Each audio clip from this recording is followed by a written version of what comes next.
Hello friends, कैसे हैं आप सब। स्वागत है आपका मेरे यूट्यूब चैनल तोमर मल्टीटैक में। आज मैं आपको लर्निंग स्टाइल कराने जा रही हूँ जो बीएड फर्स्ट ईयर का टॉपिक है। ये साइकोलॉजी में Gardner theory of multiple intelligence के नाम से है और लर्निंग एंड टीचिंग जो है हमारी जो बुक है उसमें लर्निंग स्टाइल के नाम से है। और इन दोनों का ही जो पीडीएफ है वो मैंने लिंक में नीचे दे रखा है।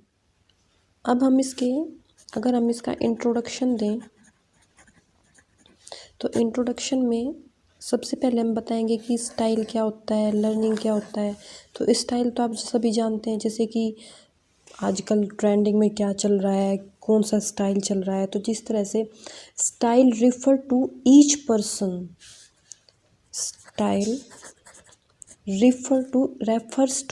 Person who learn in different way, जो लर्न करता है इन डिफरेंट वे। मीन्स अगर हम एक एजुकेशन टाइप में स्टाइल को दें उसकी डेफिनेशन, तो जो लर्निंग होती है डिफरेंट वे में उसको हम एक स्टाइल बोलते हैं। अब हमारा जैसे learning refer to the process through which an individual gain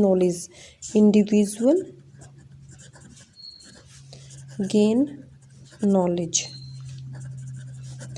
मतलब एक इंडिविजुअल नॉलेज गेन करता है उसको लर्निंग कहते हैं। और by practically any further chance enhance their skill. अब लर्निंग स्टाइल क्या होता है? Product of activity and environment. जो लर्निंग स्टाइल है हमारा वो एक्टिविटी का और एनवायरनमेंट का प्रोडक्ट है लर्निंग स्टाइल। और भी इसको हम बहुत सारा एक्सपेंड कर सकते हैं, जैसे learning style helps at different level of life in of learning.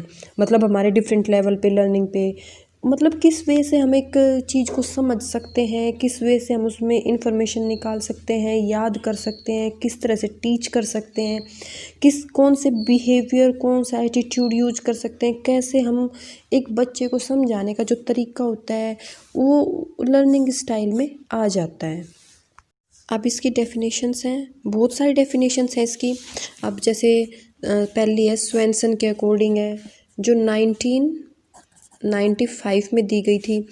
इसमें cognitive, affective, psychological factor that serve as relatively stable indicator of how learner perceive, interact with and reason to the learning environment। Student होता है जो एक learner होता है उसके हम cognitive, affective, psychological factors देखते हैं और उनको सर्व करते हैं एक स्टेबल इंडिकेटर। और वो लर्नर उसको कैसे परसीव करता है, कैसे इंटरेक्ट करता है उसके साथ, और रीज़न टू लर्निंग एनवायरनमेंट, और उसके क्या रीजन्स होते हैं लर्निंग एनवायरनमेंट में। तो हम इसकी डेफिनेशन दे सकते हैं, और भी है इसकी बहुत सारी डेफिनेशन, पीडीएफ में से आप देख सकते हैं।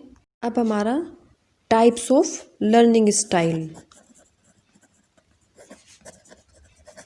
अब इसके बहुत सारे टाइप्स होते हैं लर्निंग स्टाइल के, क्योंकि हर इस इंसान का या हर बंदे का यूँ कह लो तरीका अलग अलग होता है। तो टाइप्स ऑफ लर्निंग स्टाइल में auditory, visual, textile, kinaesthetic, social learning, solitary learning. अब सोशल लर्निंग को हम इंटरपर्सनल भी बोलते हैं और सॉलिटरी लर्निंग को हम इंट्रापर्सनल भी बोलते हैं। और भी बहुत सारे टाइप्स हैं इसके। तो ऑडिटरी में, जो ऑडिटरी होती है हमारी, ऑडिटरी में आते हैं जो देख नहीं सकते, who can not see but can listen, लेकिन जो सुन सकते हैं। ये नॉर्मल बच्चों के लिए भी होता है, लेकिन मेनली इसका जो ऑडिटरी का होता है जो देख नहीं सकते लेकिन सुन सकते हैं, तो उसको हम ऑडिटरी लर्निंग स्टाइल बोलते हैं। यानी कि उनको हम फिर किस तरीके से लर्न करवाएं, किस लिए मतलब किन मेथड्स का हम उनको यूज़ करें, वो सब ऑडिटरी लर्निंग में आ जाएगा। फिर है हमारा विजुअल लर्निंग। विजुअल लर्निंग में होता है कि who can see but can not listen, जो देख सकते हैं लेकिन सुन नहीं सकते। और नॉर्मल इंडिविजुअल्स भी आ जाते हैं इसमें भी हमें ये बताना है कि मतलब हमें क्या मेथड यूज करना चाहिए, कौन से किस चीज़ से बच्चे को लर्निंग हो जाए, लर्न हो जाए। कोई भी अगर हम कोई टॉपिक उनको बता रहे हैं, कौन से टीचर्स हमें यूज करने चाहिए, मतलब जो टीचर्स परफेक्ट हो इनके लिए, वो टीचर्स हमें मतलब क्लास में भेजने चाहिए। और कौन सा मेथड हम इसके लिए अप्लाई करें, ये सब विजुअल लर्निंग में आ जाएगा। अब है हमारा टेक्सटाइल लर्निंग। टेक्सटाइल लर्निंग का मतलब होता है हमारा कनेक्टेड टू सेंस। हमारे जो सेंस ऑर्गन होते हैं उनके थ्रू हमारी लर्निंग होना। Learn through fine motor movement, हमारी मूवमेंट्स के थ्रू हमें लर्न कराना। बहुत सारी लर्निंग होती है जिनको हम हाथ पैर हिला के अपना बताते हैं, बच्चों को बताते हैं कि हाँ उसने ये, उस बंदे ने ये कहा है। तो इस तरह से टेक्सटाइल लर्निंग हमारी वो हो जाती है। नेक्स्ट है हमारा काइनेस्थेटिक लर्निंग। काइनेस्थेटिक लर्निंग आपने देखा होगा कई बार कि बहुत बच्चे ऐसे हैं जो इधर उधर घूमते हैं और घूमते रहते हैं, फिर याद करते हैं। कोई बंदा ऐसा होता है जो लिप्स की मूवमेंट्स के थ्रू अपना याद करता ही रहता है। मतलब जब एग्ज़ाम का टाइम आता है तो घूमने स्टार्ट कर देते हैं और घूमते घूमते याद करते हैं। और फिर कुछ बंदे ऐसे होते हैं जो जोर जोर के बोल के याद करते हैं। तो किनेस्थेटिक लर्निंग में वो सब आ जाता है। फिर हमारा आता है सोशल लर्नर, इंटरपर्सनल भी बोलते हैं हम जिसको, इंटरपर्सनल यानी कि जिनके have ability to sense feeling and intention of others, so show preference toward group and collaboration, good communication. यानी कि ये सोशल लर्नर वो होते हैं जो ग्रुप में, मोस्टली ग्रुप में ज़्यादा डिस्कशन होती है तभी याद कर लेते हैं, ऐसे नहीं कि सिंगल बैठ के। लेकिन जब उनको हम ग्रुप में बिठा देते हैं तो वो जब उनकी डिस्कशन स्टार्ट हो जाती है तो उसके बाद मोस्टली जब लर्निंग होती है उसको हम सोशल लर्नर भी कहते हैं और इंटरपर्सनल भी कहते हैं। ये वर्बल भी हो सकते हैं और गुड कम्युनिकेशन स्किल होती है इनकी। ये विजुअल लर्नर भी हो सकते हैं।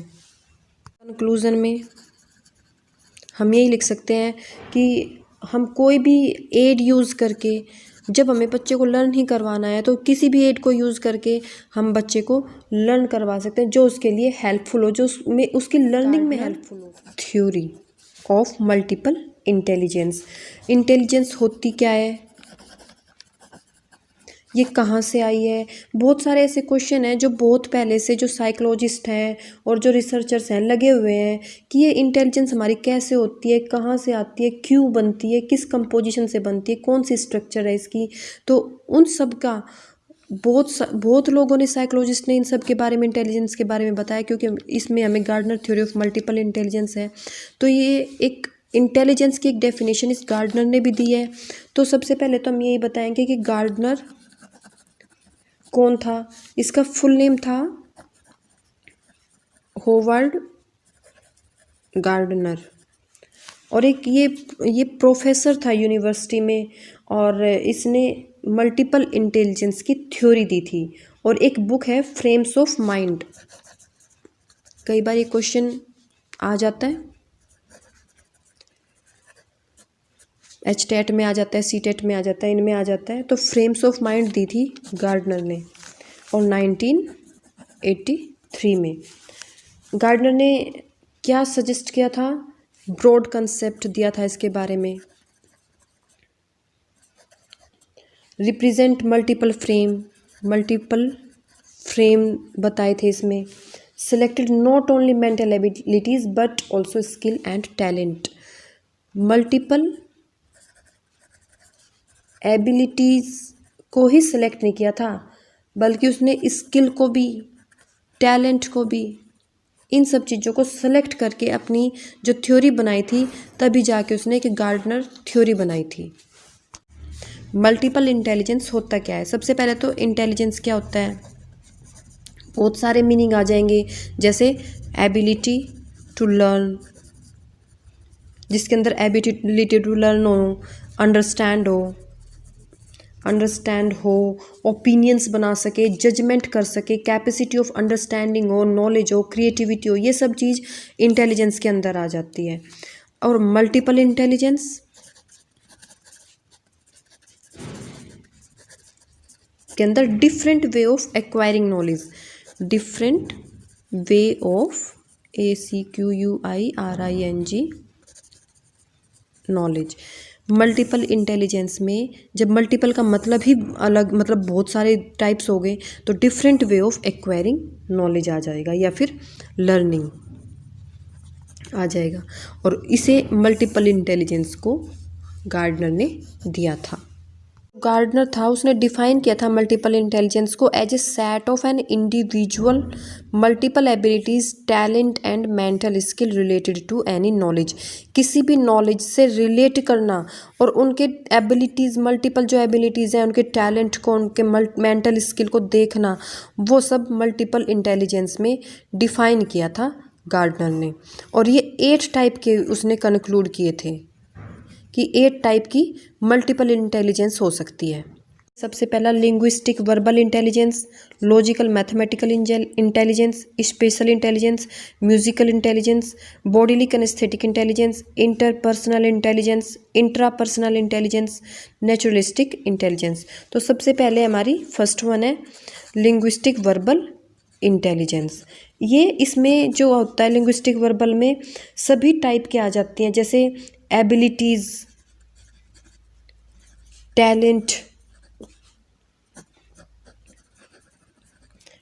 आ जाता है, स्किल आ जाता है, ये सब चीज़ें इसमें आ जाता है लिंग्विस्टिक वर्बल में। इसके फीचर्स हैं कि गुड एट रिमेम्बरिंग में उसको याद अच्छे से रहता हो, रिमेंबर कर सकता हो, रिटन जो उसने मतलब लिखा है वो याद रह सकता है, वो एन्जॉय करता हो रीडिंग एंड राइटिंग को, गुड एट डिबेटिंग और गिविंग स्पीच में भी मतलब वो बहुत अच्छा हो, एबल टू एक्सप्लेन थिंग, जो इस मतलब थिंग्स को एक्सप्लेन कर सके, वो लिंग्विस्टिक वर्बल में आ जाता है। इसमें लॉयर्स आ जाते हैं, लेक्चरर्स आ जाते हैं, राइटर्स और लिरिक्स वो हो जाते हैं, वो आ जाते हैं। मतलब कि जो चीज़ों को रिमेंबर करता है और अच्छे से एक्सप्लेन कर लेता है, वो लिंग्विस्टिक वर्बल में आ जाता है। और इसमें लॉयर्स होते हैं, लेक्चरर्स होते हैं, राइटर, क्योंकि लॉयर्स ही तो जब कोई केस होता है तो वो बहुत अच्छे से एक्सप्लेन करते हैं, लेक्चरर होता है, ये टीचर होता है, वो सब इसमें आ जाते हैं। लॉजिकल मैथमेटिकल इंटेलिजेंस जो रिस्पॉन्सिबल है ऑल टाइप्स ऑफ एबिलिटी, जिसमें हर तरह की एबिलिटी हो, टैलेंट हो, स्किल हो, हर तरह का एरिया हो, कोई से भी एरिया में, और जो लॉजिकल टाइप में हो। इसमें मोस्टली मैथमेटिशियंस आते हैं, फिलोसोफर आते हैं, और फिजिक्स जो होते हैं वो आते हैं,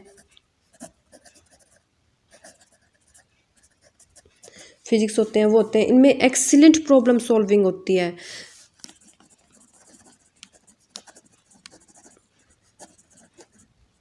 एक्सीलेंट प्रॉब्लम सॉल्विंग होती है और एन्जॉय थिंकिंग, मतलब एब्स्ट्रैक्ट आइडियाज़, बहुत ही तरह के आइडियाज़ को सोल्व करने में, लाइक कंडक्टिंग साइंटिफिक एक्सपेरिमेंट, वो साइंटिफिक एक्सपेरिमेंट करने में लगे रहते हैं।